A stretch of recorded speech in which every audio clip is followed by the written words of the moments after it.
আজ আমি আপনাদের গীতার মাহাত্ম্য পাঠ করে শোনাব। ওং নমো ভগবতে বাসুদেবায়। শ্রীমদ্ ভগবদ গীতা।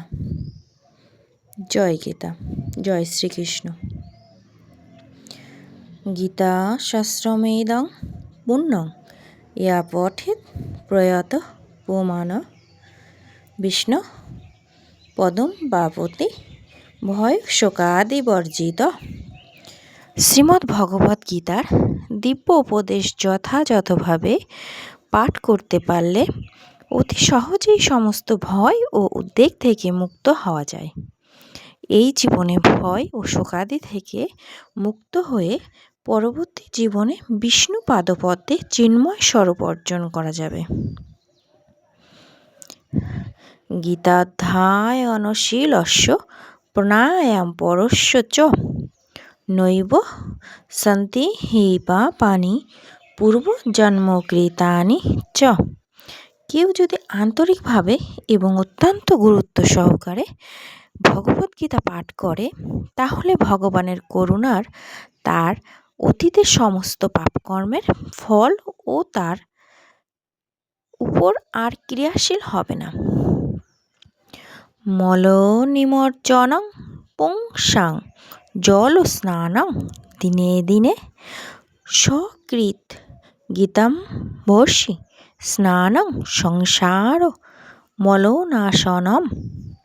প্রতিদিন জলে স্নান করে মানুষ নিজেকে পরিচ্ছন্ন করতে পারে, কিন্তু কেউ যদি ভগবদ্গীতার গঙ্গা জলে একটি বার স্নান করে তাহলে তার জড় জীবনের মলিনতা একেবারেই বিনষ্ট হয়ে যায়।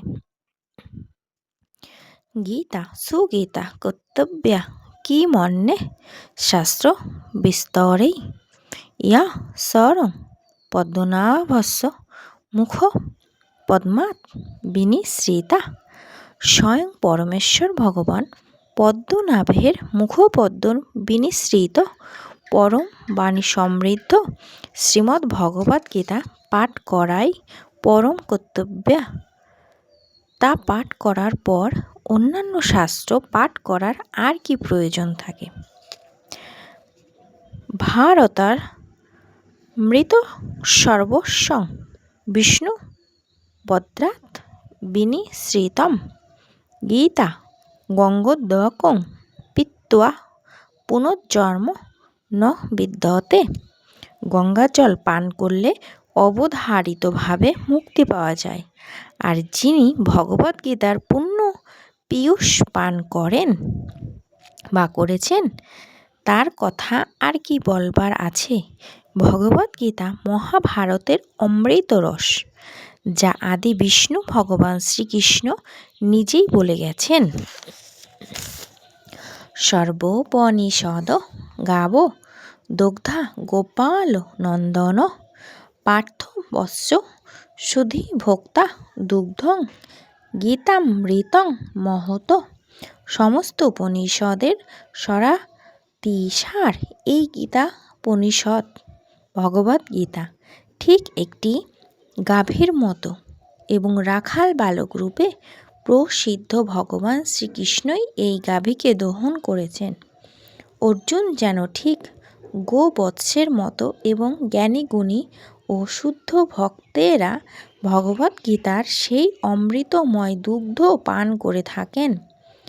একং শাস্ত্রং দেবকীপুত্র গীতম একো দেব দেবকীপুত্র এব এক মন্ত্রস্তস্য নামানি ইয়ানি কর্মাপেকং তস্য দেবস্য সেবা।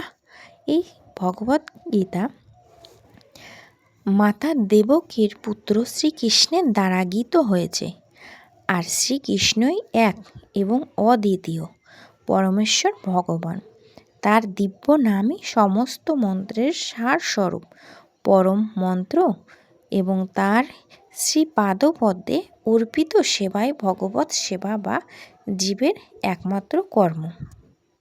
আমি এখানে শ্রীমদ্ ভগবদ গীতার যে মাহাত্ম্যটা আছে তার সারমর্ম সংস্কৃত শ্লোক এবং যে ব্যাখ্যাটা আছে আমি পাঠ করে শোনালাম। জয় শ্রীকৃষ্ণ। রাধে রাধে।